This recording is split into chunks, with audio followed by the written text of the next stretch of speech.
सरकार देते हात पुढे म्हणते घेरे उंच भरारी, शासनाची ही शिष्यवृत्ती योजना ज्ञानाची देशदोरी, शासनाची ही शिष्यवृत्ती योजना ज्ञानाची देशदोरी. नमस्कार, मी शुभम ज्ञानेश्वर कोळी, नवरोजीवाडिया महाविद्यालय पुणेचा विद्यार्थी. आज care of public safety association Maharashtra राज्य आयोजित राष्ट्रस्तरीय वक्तृत्व स्पर्धेमध्ये मी आपणासमोर विषय मांडतोय, शासनाची शिष्यवृत्ती योजना व अंमलबजावणी. खरं तर विद्या हीच खरी शक्ती आहे असं आपल्या संस्कृतीत म्हटलं जातं, परंतु हीच विद्या प्राप्त करण्यासाठी अनेक वेळा पैशांची गरज भासू लागते. आपल्याकडे अशा अनेक विद्यार्थी आहेत जे प्रचंड मेहनती व बुद्धिमान आहेत, परंतु आर्थिक परिस्थितीमुळे त्यांना त्यांचं शिक्षण अपूर्णच ठेवावं लागतं. अशा विद्यार्थ्यांना आधार देण्यासाठी हे शासन अनेक शिष्यवृत्ती योजना राबवतं. हे शासन अनेक स्तरावरती शिष्यवृत्ती योजना राबवतं, जसं की प्राथमिक व माध्यमिक स्तरावर, उच्च माध्यमिक स्तरावर, पदवी व पदव्युत्तर स्तरावर. त्याचबरोबर अनुसूचित जाती जमाती, भटक्याविमुक्त जाती, आदिवासी, मागासवर्गीय, अपंग विद्यार्थ्यांसाठी हे शासन अनेक शिष्यवृत्ती योजना राबवत असतं.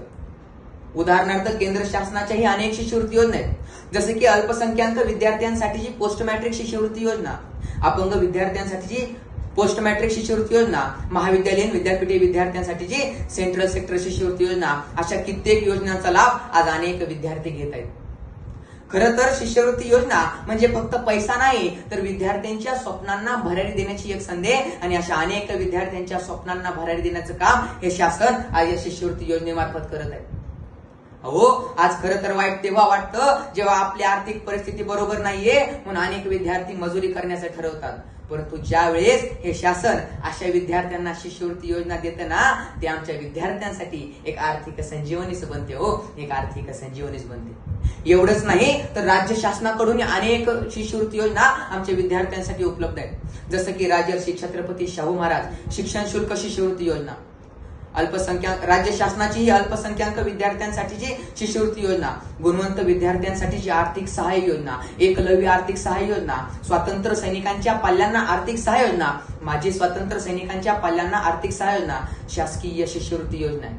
त्याचबरोबर शासकीय संशोधन आर्थिक सहाय्य योजना, अशा अनेक शिष्यवृत्ती योजना. एवढंच नाही तर खुली गुणवत्ता शिष्यवृत्ती योजनाही आज राज्य शासनाकडून विद्यार्थ्यांसाठी पुरवल्या जाते. अशा अनेक शिष्यवृत्ती योजना आमच्या विद्यार्थ्यांच्या सोयीमध्ये उपलब्ध आहेत. एवढंच नाही मित्रांनो, तर जे विद्यार्थी शिक्षणासाठी शहरासारख्या ठिकाणी आलेले आहेत, परंतु ते शिक्षणासोबत वसतिगृहाचा व खाण्याचा खर्च करू शकत नाही, अशा विद्यार्थ्यांसाठी पंजाबराव देशमुख वसतिगृह निर्वाह भत्ता योजना, त्याचबरोबर स्वाधार योजना सारख्या काही योजना आहेत, ज्यामधून विद्यार्थ्यांना वसतिगृह उपलब्ध करून दिलं जातं, त्याचबरोबर त्यांची खाण्याची सोय केली जाते. अशा आर्थिक दृष्ट्या दुर्बल असलेल्या विद्यार्थ्यांना हे शासन अनेक शिष्यवृत्ती योजना पुरवत असेल. मग तुम्ही म्हणाल काय होतं या शिष्यवृत्ती योजनेमुळे? अहो, ग्रामीण भागातील आदिवासी, अल्पसंख्याक, अपंग विद्यार्थ्यांना शिक्षणाची जी उमेद मिळते ना, ती या शिष्यवृत्ती योजनेमधून मिळते. खरं तर या शिष्यवृत्ती योजनेबाबत आमच्या भागातील एक उदाहरण मला या ठिकाणी तुम्हाला आवर्जून सांगावंसं वाटतं. असाच एक मुलगा होता. मुलगा अत्यंत हुशार होता. आतापर्यंत गावाकडे शिक्षण घेतलं होतं, परंतु पहिल्यांदाच शहरासारख्या ठिकाणी शिक्षणासाठी जाणार होता. घरची परिस्थिती अत्यंत हालाकीची होती. कर्जबाजारी बाप होता, परंतु शहरासारख्या ठिकाणी प्रवेश घ्यायचा होता. शिकण्याची प्रचंड जिद्द होती, मेहनत करण्याची इच्छा होती. परंतु आपण ज्या महाविद्यालयामध्ये प्रवेश घेणार आहोत त्या महाविद्यालयाची फी जास्त आहे असं त्या विद्यार्थ्याला समजलं आणि त्यानं शिक्षण न घेण्याचं ठरवलं. परंतु काही दिवसानंतर त्या विद्यार्थ्याला हेही समजलं की आपण शहरासारख्या ठिकाणी ज्या महाविद्यालयामध्ये प्रवेश घेणार आहोत तेथे आपल्याला शासनाची पोस्ट मॅट्रिक सारख्या शिष्यवृत्ती योजना भेटतील, ज्यामधून आपल्याला वार्षिक फी निघेलच, परंतु पंजाबराव देशमुख वसतिगृह निर्वाह भत्ता योजना, स्वाधार योजना या योजनेमधून आपल्याला वसतिगृह निर्माण करून देतील. हे त्या विद्यार्थ्याला समजलं आणि त्या विद्यार्थ्यानं शहरासारख्या ठिकाणी प्रवेश घेतला आणि आज तोच विद्यार्थी एका मोठ्या शहरामध्ये मोठ्या कंपनीमध्ये काम करतोय. सांगण्याचं तात्पर्य एवढंच आहे मित्रांनो, आज जर त्या विद्यार्थ्याला शिष्यवृत्ती मिळाली नसती तर तो आज कुठेतरी मजुरी करत असला असता, परंतु आज त्या विद्यार्थ्याला शिष्यवृत्ती मिळाल्यामुळे आज तो एका मोठ्या कंपनीमध्ये काम करतोय. असे एका नाही तर अनेक विद्यार्थ्यांसोबत घडतं. अनेक विद्यार्थ्यांचे स्वप्न या शिष्यवृत्ती योजनेमुळे आजपर्यंत पूर्ण झालेली आपल्याला पाहायला मिळतात. ही शिष्यवृत्ती योजना योग्य वेळी विद्यार्थ्यांपर्यंत पोहोचली तर आपल्या समाजामध्ये डॉक्टर बाबासाहेब आंबेडकर, महात्मा ज्योतिराव फुले, अब्दुल कलाम आणि सावित्रीबाई फुले घडल्याशिवाय राहणार नाही.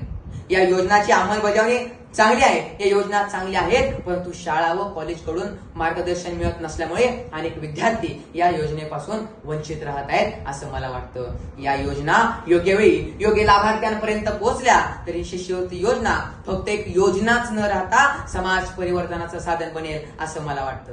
आमच्या सरकारनं लाडक्या बहिणींकडे जे काय लक्ष दिलं होतं तेच लक्ष आमच्या विद्यार्थ्यांच्या शिष्यवृत्ती योजनेवर अधिक भर घालावा.